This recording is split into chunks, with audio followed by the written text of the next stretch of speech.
Welcome to the Financial Finesse Podcast, where we'll be discussing tips on how to handle your money and life with skill and style.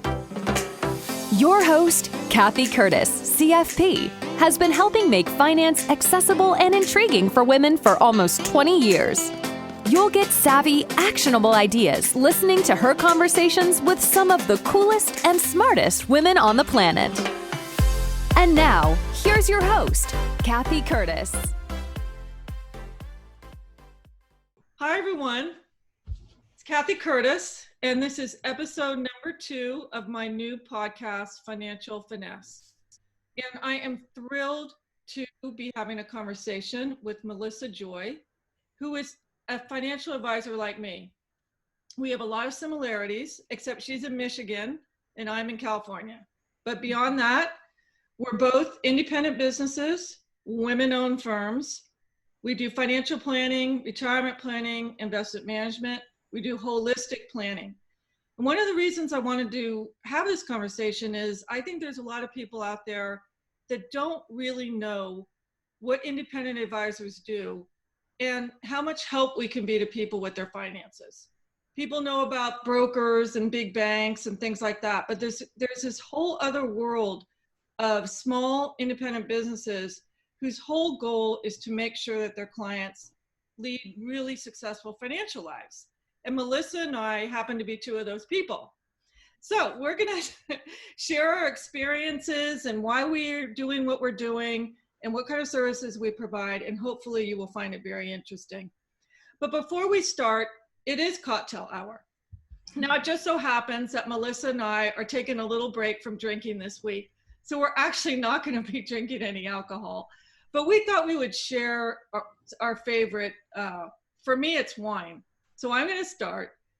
And if I was drinking right now, I'd be drinking a Lynmar, L-Y-N-M-A-R, Estate Chardonnay.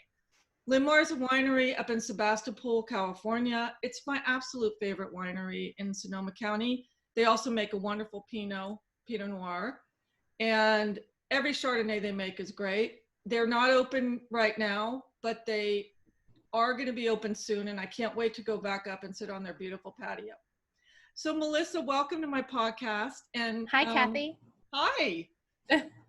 It's so good to see you. And why don't you share what you would be drinking right now? Well, I'm dreaming of wines from California, but I feel like I need to be loyal to the home state, the home field, and mention I love IPAs, and Bell's Brewery here in Michigan makes Two Hearted, which is just my favorite beer. We had it at the keg in our wedding 12 years ago and still have it in the fridge today. So shout out to Michigan IPAs. Yay, I love a good IPA. Definitely. Beer really hits the spot more when it's super hot. And you told me you're in 78 degrees right now in your office, and I'm about the same. Yeah, the office is warm. Mm-hmm. So that would be pretty tasty right now. Sounds good to me. Yeah. So also I want to add, I am wearing my pearls in honor of Melissa because her firm is Pearl Planning. Am I doing that? Pearl Planning, right? That's perfect. Yes. Tell us about why you named it Pearl Planning. Well, a couple reasons. Pearl is something that is a challenge, a piece of sand, a grain that's an irritation that turns into something beautiful. And don't we know that our financial lives have those moments too, where you need resilience, it's not always perfect. And for me, it's personal as well. So my grandmother was Vera Pearl, and my daughter is named Josephine Pearl. And so there's that legacy of the past as well as the possibility of the future. And it's a perfect fit. So our tagline is no grit, no pearl. I love that so much. I really do. No grit, no pearl. It's perfect. I have a pearl in my life too. My dad worked for Rand McNally Maps, and you're a map person. I love maps. Yeah. He worked for Rand McNally for many, many years, and his secretary was named Pearl. And she used to travel. We didn't travel. Our 6 kids, we were homebound all the time. But his secretary traveled, and she'd bring back exotic stuff from like Japan and places like that. And so we always loved Pearl. So that's a special name in my life too. Let's get on with how we're working with our clients right now, and what kind of clients we work with and things like that. We're very similar in a lot of ways. We've both been 20 years in the financial services business. We're independent businesses. I work with women mainly, and the triggers that clients come to me for are usually that they've inherited money and they don't know what to do with it. And we all know how emotional money is, and they're worried that they're going to blow it. They want to really make sure they plan for their future. And also women who are nearing retirement and want to plan for retirement. Those are the triggers for me and the kind of clients that I work with. What about you? So I think you have a terrific focus on working with women. I find that oftentimes women reach out to me, but oftentimes they're in a heterosexual couple. So it's a man and woman working together. And more recently, I've been starting to work with people who are younger. Okay. So more in Gen X and Gen Y or millennial. And I find people are reaching out to me because they say, gosh, I'm maxing out my 401k and what's next? Like, I don't know where this money that I'm accumulating should go. I also find I have a certified divorce financial analyst designation. And right now I'm questioning whether that spike in divorces may be occurring because I've been talking to quite a few people who are going through a divorce. And then word of mouth, clients will mention me to other clients, and it's certainly, I'm so appreciative that they feel confident to share my name in a way that they know I will help their friends. So those are some of the reasons that people reach out, but there's often a pain point like you described. And how could you describe an inheritance as pain point? Yeah. Well, there's so much emotions tied to doing the right thing for money. And it's a huge transition. Oh my gosh. I mean, I hear the word, I'm so anxious around this money all the time, but there's definitely a lot of mixed emotions around it. And same with heading to retirement. People are scared. I mean, you have an income coming in every month, and the confusion surrounds, how am I going to get paid when I'm retired? Right? Totally. What is that paycheck going to look like? And I can't believe that we aren't able to articulate that more easily. I make sure when I'm doing a retirement discussion to not only talk about the actual, like which account, what dates, all that good stuff, yes, but also like some trends in retirement, because I don't think we're educated enough on the life of a retiree. I don't either. And also knowing that spending changes throughout retirement, For sure. And a lot of it has to do with how energetic and healthy you are.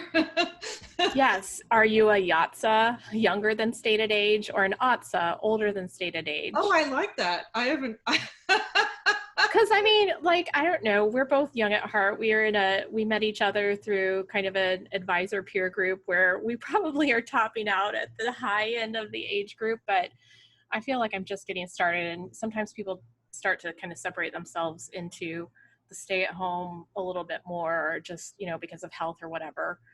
Yes. But yeah. You know what? We have the experience, but we also have the joy and the enthusiasm. So we've got the best of all worlds, right? Well, just knowing you a little bit, we're pretty darn passionate about what we do. Yeah, definitely. And so what are some of the ways that you help somebody through these pain points that they come to you with, whether it be wanting to know whether to retire or they're going through a divorce? What's your process? So my process is to first listen. So I want to hear what that pain point is. And I want, as soon as possible in our discussions, for the client to feel comfortable being vulnerable. So you can't just tell somebody, hey, it's okay to trust me. It has to be based on, what they're hearing from me, how I'm listening. I want to make sure that I'm able to listen to them and their needs. And hopefully also I can hear about that anxiety that you're describing, or they feel comfortable enough articulating that to me. I find that so many people, women especially, but maybe it's just because women are able to articulate it, think they're not doing well enough. And I just described a lot of the clients that come to me are doing great. Yeah. And they need to hear that from somebody else, because they see everybody else seemingly doing well. And you and I both know that behind the scenes, every American household is different. And a lot of them are very financially vulnerable, even if they look pretty secure from the outside looking in. Well, definitely. So yeah, I'm trying to hear what they need. Well, okay, so the listening thing is so big, and you've said sure. it a number of times. I think listening to a client more than you talk is so important, especially in the early stages of the relationship. And I Yes. think that's one complaint that I have heard from my female clients, that in the past, if they've gone to an advisor, they don't feel like they're listened to enough. Either it's a woman in a couple and the advisor doesn't necessarily pay attention. Directing themselves to the male. Yeah. I think that's changing, because I think all of us advisors are so aware that women are so involved in the financial decisions in the household, and they need to be listened to too. But listening is a skill that not everybody has. So, and I think you've told me that you that's your superpower, right? So did I tell you that? Yeah, yeah. I think it is my superpower. I love it. I'm a good listener. So if I interrupt you, I'm sorry. I try really hard not to interrupt people. But that's terrific. So, okay, so you listen, you get all the information you can about the person's situation, and then what happens? So then we do a data gathering meeting, and I also use technology to gather information from the client. And then we spend a couple hours in a plan presentation. So I will go over both those pain points that the client brought up and hopefully answer them. And when I address them, I make sure, I really work hard to make sure that I don't tell them, here's what you're going to do. I make it a conversation. It's a consultation where they make the ultimate decision. I think there's huge increase in buy-in. I think there's huge increase in the likelihood of implementation. And it just feels like more that you're the quarterback of your financial life. I'm a coach that's helping you to call the play. Okay, what if that reminds me of a therapist relationship where you tell them something, they go, well, what do you think about that? You don't do that, do you? No, I mean, I usually know the direction we're going to go, but I want their input and feedback. So my action list during that plan presentation is blank, and I create the action list after. But to take an example in the retirement space, let's say they're approaching retirement, they're ready, they think they're ready. Well, I'll look at how much money can we spend? What, loose ends need to be tied up? How would your money be invested? How do you coordinate your financial life with your life goals? And you may not have even explored what life looks like or feels like after you're retired. So they may need a connection to someone that's going to help coach them in how to be a successful retiree.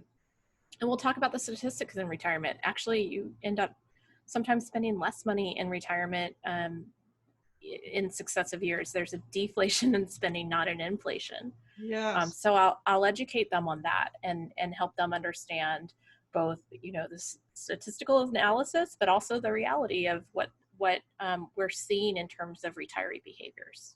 Right. Another thing that I tell clients too that I think is really helpful when you're planning is, okay, you do a plan. It seems like a static event, but it's really not. It's a live, ongoing thing. And both of us work with clients on an ongoing basis. I believe you do, right? I have a client. Absolutely. They're with me year after year after year. We revisit their plan every year, or when an event happens, something big changes in their life. So you don't just do a plan, a one-time thing, and go, okay, this is what it is. Good luck. See you.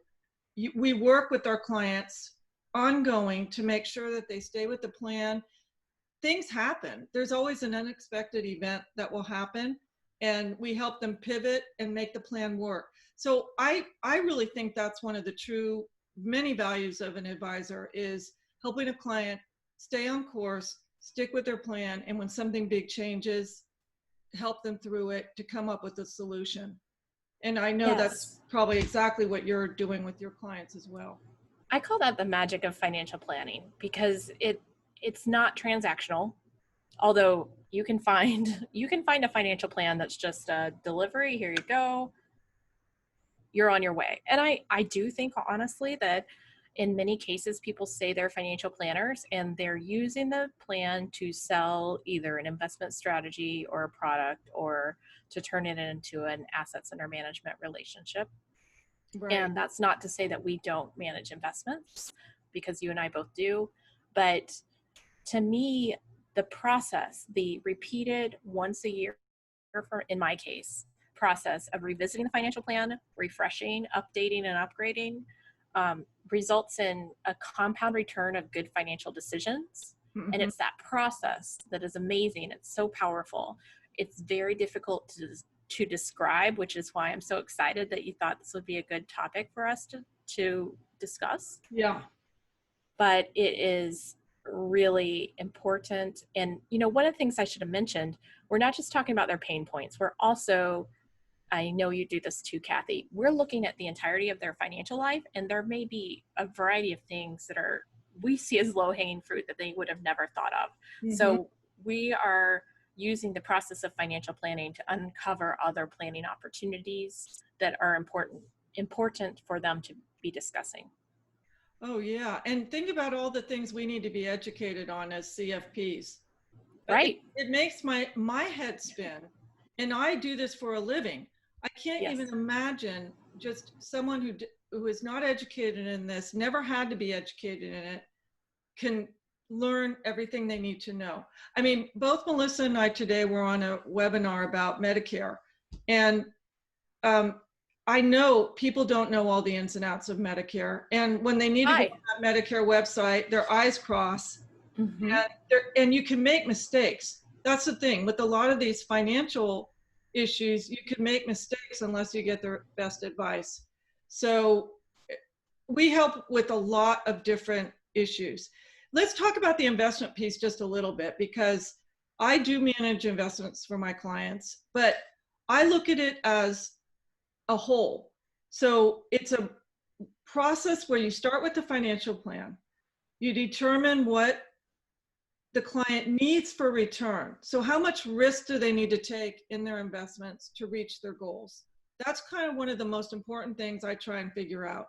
Because unless somebody is really risk tolerant and just wants high growth and can handle the volatility, most of my clients I put in an age and time frame appropriate portfolio so that they can feel good year in and year out, and they understand when things get volatile that they're going to get through it and stay with it, and they're going to reach their goals. And I think that's also another value add for advisors like us, is that we keep our clients in the market through thick and thin, even though it is so hard sometimes. I mean, this year is a perfect example of that. How this year, I've been doing this for 20 years like you. I've never seen anything like it. I agree. I've been doing it. My first day on the job was June of '98. So I got a chance to see the end of the tech bubble, and then right into a bear market. So this is my third bear market. If it ends up where we're at, then the shortest for sure. But March was, and of course the story is not yet finished, but March was such a crazy month as an advisor. And just between you, me, and the audience, like, financial advisors are not immune to feeling awful and like you've been punched in the stomach, just like clients. Yes. I think I would, mention that if you're listening to this podcast and you're talking to financial planners, you want to be listening to their investment process to make sure that their process isn't vulnerable to behavioral biases of the planner themselves. So I work really hard to kind of set some real defined process so that I don't kind of bail on it. Because I know a lot of advisors that are like, well, this is what we do all the time, except in '08 where we bailed on everything and, went to cash for half of the portfolio and then spent the next 2 years trying to get back in. Right. It's not just clients that do that. So yeah, it's so important to have a good process in investments because we're all human. Totally. And I got my start first being kind of a research analyst on investments only. And then I developed an investment department at a registered investment advisor. So investing was my first love in this business. I loved the research. Me too. And the process, and it was fun to build an organizational structure for how to invest. And then I woke up one day and I kind of felt like the world of investing didn't feel that new anymore or novel. And I'm someone who loves, a new challenge often. Mm-hmm. I felt like I'd climbed that mountain. So I still have that love of investing. But I feel like, making it something where you don't need to change, just like you said, and you're really hearing from the client, and your goal is to get a portfolio that they can live with in March of 2020 as well as 2019, two radically different environments. Yes, it's almost like the investment piece should be the least complicated piece of this wealth management process we're talking about. Totally. Right? Yes. Because financial lives are so complicated because things can be unpredictable and change happens. But an investment process can be set. There's science around it. You don't fiddle with it too much, and you're going to be okay. And totally. It sounds simple. But it just takes discipline. It takes discipline and a process. And the good financial advisors approach investments in that way. They really do. And it sounds like we're both on the same page. By the way, we have that in common too. When I was in my teens, I used to track stocks by hand. I loved stocks so much. I thought, this is so fascinating. I read Forbes and Fortune just to figure out why some companies were more successful than others. I just loved it. Now, right now, I don't do stock picking. I'm not that kind of an advisor, but I still love it. So it sounds like you've got that real love of the whole thing. Yeah, and it's interesting. I think we have a little bit of an advantage there because so many financial planners nowadays, especially if they are at a larger firm, may never have made the investment decisions themselves, because as firms grow, they have investment departments, they have strategies. And I don't think that gives us a superpower like a different return set. But what it does is I can get very technical talking about investments, but I don't need to do that every day because for the most part, our financial planning conversations are, really, they're about financial planning. They're about everything else in life. And certainly we're addressing investments, but it's not 90-minute, 2-hour conversation on investing only. Right.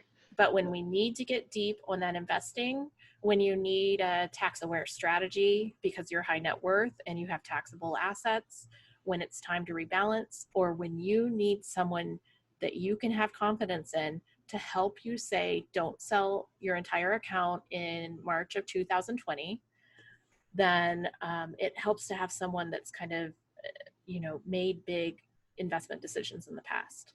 You brought up another really good topic, and that is tax planning.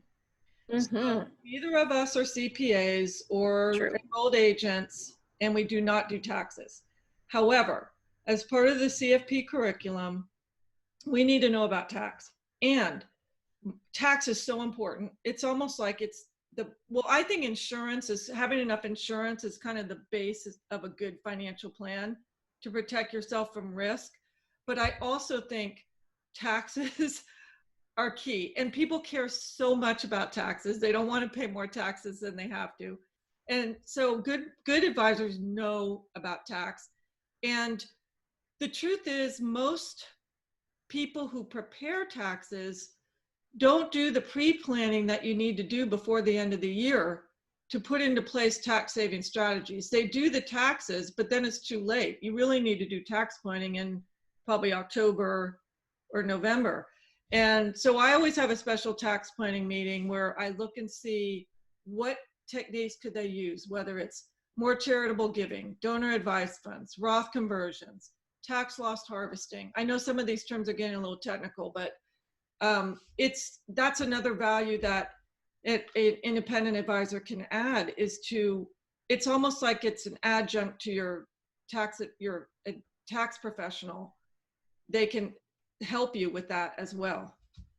I so agree. So there's so many things you just said where I'm just like, absolutely. So first, because most people just think that their tax preparer, it's prepare the taxes, get it done one time a year. It's after the year is over. So the calendar year deadline matters in so many of your tax decisions.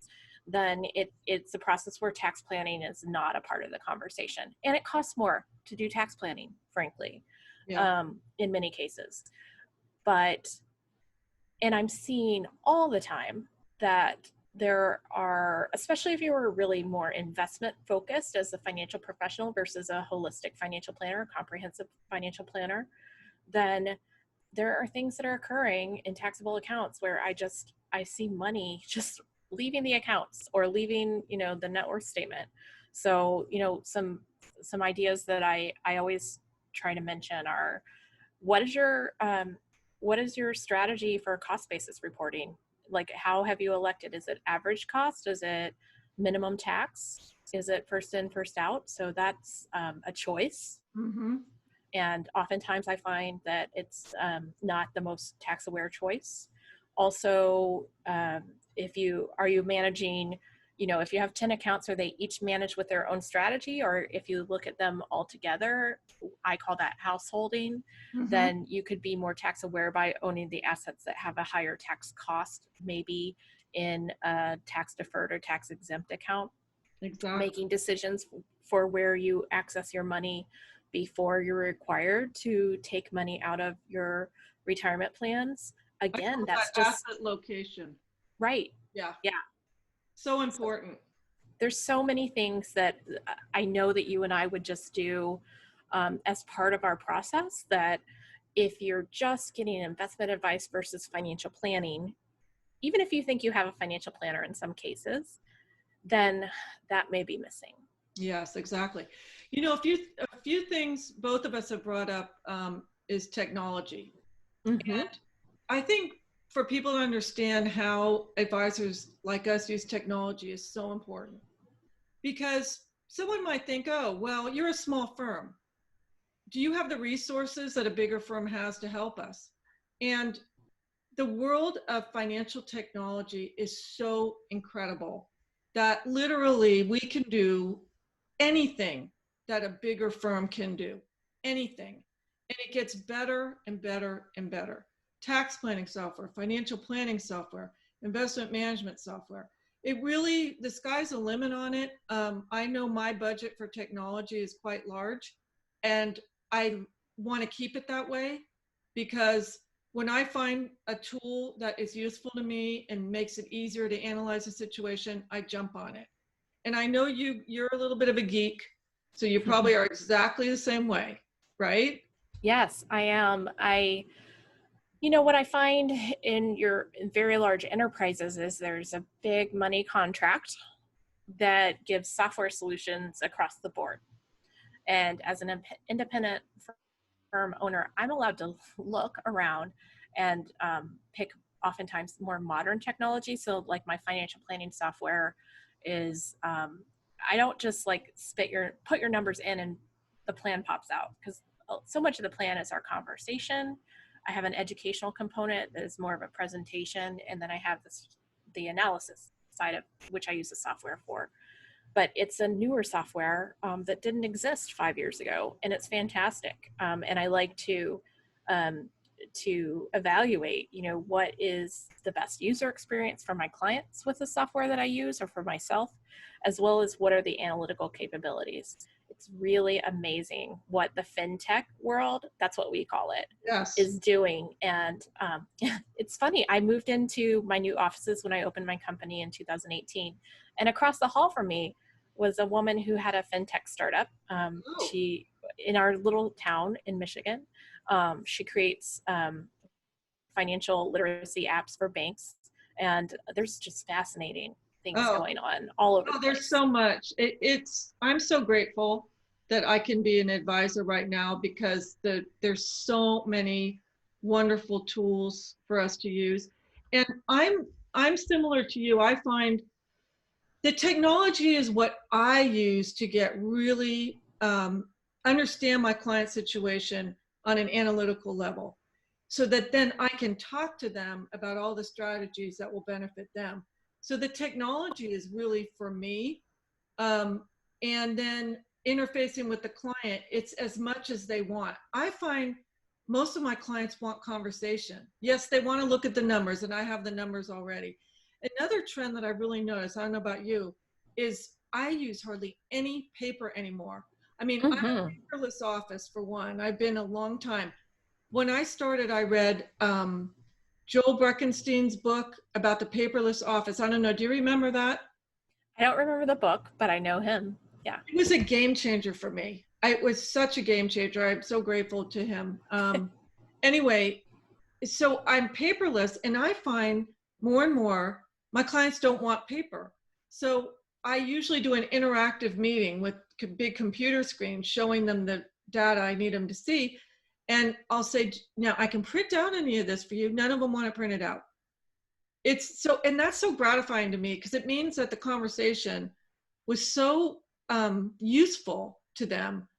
They take notes. We've got, follow-up things to do and all that. And I follow up with a to-do list, but they don't need a big stack of paper so that they feel comfortable with our relationship and what we're talking about. And Well, I just love that. Yeah, tying things together. First of all, I was just thinking about the modernization of financial planning software and just all of the resources we have technology-wise. That used to be so much work. Like when I first started in the business, and I was fortunate to be kind of trained by some pioneers in financial planning who had started in the early 80s. And you would be crunching numbers and entering the investments into, let's say, Oh, Morningstar. yes. And it would be hours upon hours. And then in addition, kind of the value of the financial plan, I feel like, was by the weight of the number of pages that you printed out. And it was like a book. Yeah. And it was a lot of I don't know, it was just dry language, where I use a lot of visuals and technology as a communication tool as well as an analytical tool. And I agree with you. Yeah, in my office, we have a rinky-dink printer that we almost never use. Same goes for mail. Everything is, other than my 94-year-old client, everybody else is fully good with email. Right. And I feel like even though the plan's way less, the value has just skyrocketed of a financial planner. You can get that old school, Excel technology printout from, any old website, but there's wisdom that you're getting with financial planning with our analytical capabilities and our complex strategies that we can discuss with clients nowadays. Yes, I so agree with you. So I'm going to circle back just to the beginning, and we're both going to talk about why we became financial advisors. So why don't you start? What Okay. motivated you to do this work? Well, I say that I'm a financial planner because of serendipity. So, when I was growing up, I wanted to be an attorney, and I majored in political science. And frankly, I looked at the state of the world and I was like, I'm just not inspired, and learning more about politics or political systems is frankly a little bit depressing. And I just stumbled into an office job at a financial planner's office. So I answered to one ad. So they still had those. There were newspapers back then. that you bought that were physical papers, and I circled want ads. I remember that. My dad was a mortgage banker and an Okay. executive, and so I had experience in offices. I knew I was good with numbers.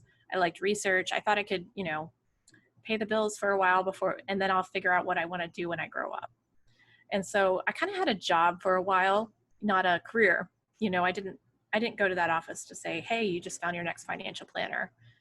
Thinking of filing, I was like, I'm the person who can file things. I'll do everything you don't want to do, because it was a 2-person office. So I got to learn a lot of stuff, and I was happy to learn it. And eventually I went to a larger firm that had an investment research department. They basically had one of their partners was doing investment research, and they wanted him to be focusing his time with clients. And so they needed to reassign that research job.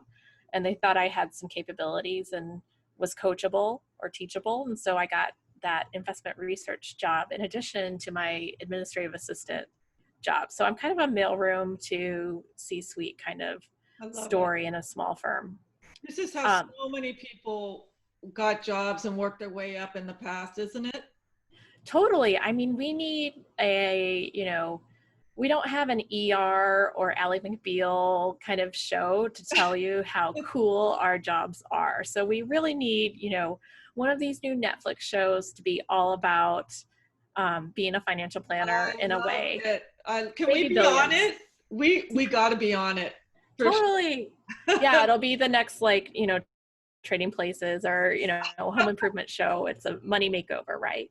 So I didn't even know, my first day on the job, I didn't know anything about investing, but it's a really wonderful, extraordinary career. And the more responsibility I got, the more I loved things.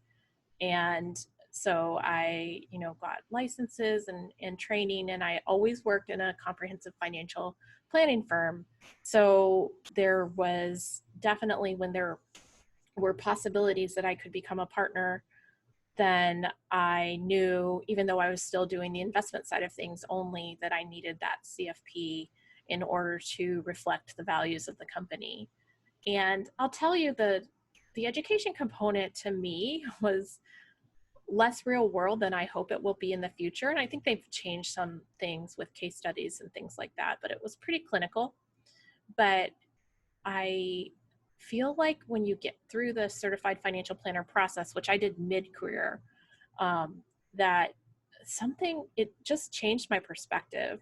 And I knew quite a bit before, but it just gave me such a more robust knowledge of how to approach talking about money with people.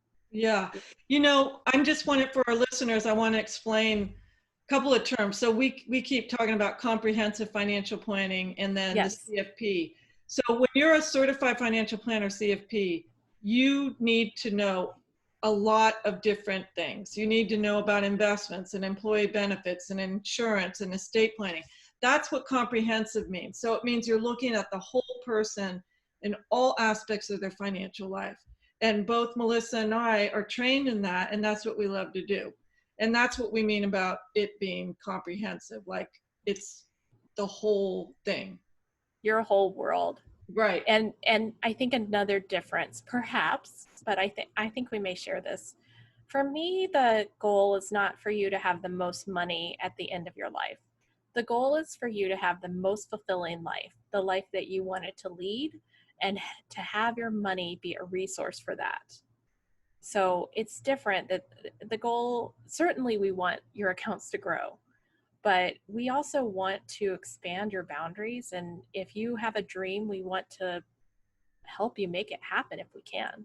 Right, definitely. And that's where the listening comes in. What do they really want?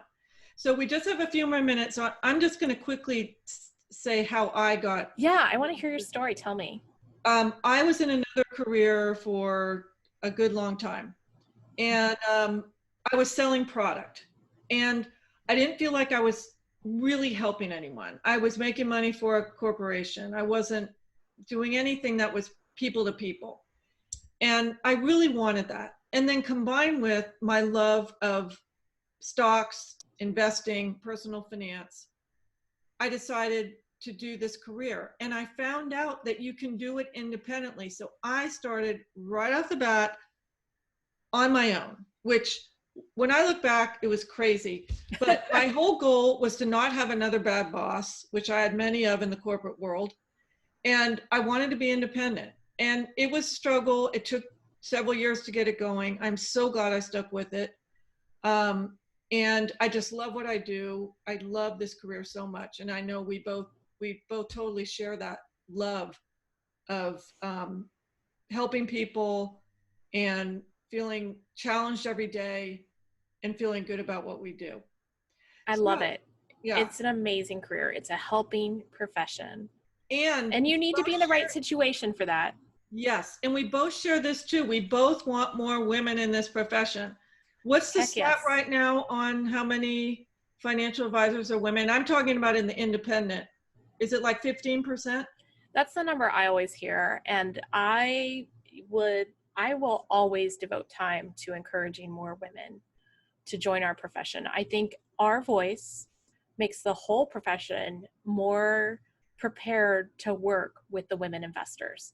And of course, in many cases, women do reach out to other women, and we need more of them. And if we can but we also are educating our peers, our male peers, about how to think on behalf of both of their clients if they're working with a couple who's a man and woman. Yes, absolutely. And we, same goes this month with the need for more racial diversity in our profession, which is even more staggeringly low than the female numbers. Oh, it's so low, like 3% or something like that. Yeah. And I am so encouraged by the activities of the last month in that area. And I know I'm going to do all I can to highlight other advisors, Black advisors, and other types, and I know you are too. We're both committed to doing that. And as I've worked on some volunteer councils for women advisors, and as you make a commitment to being active in changing the ratio, as we're both discussing, then you can't just pick one group of people. And it is all about we need a profession that we would be proud to encourage people to join. And there are some challenges when you're such a minority, whether you're female or people of color and Black people. And we also need, it's going to make our profession better. It's going to make working in our profession better for us and everyone. And it's also going to have, I think, a huge impact on the wealth gap that exists in our country, both for women as well as for Black and people of color. Yes. Black people and people of color. I just think from the ground up that financial advice access is one of the critical components. Yes, I so agree. Thank you for bringing that up. Such an important issue.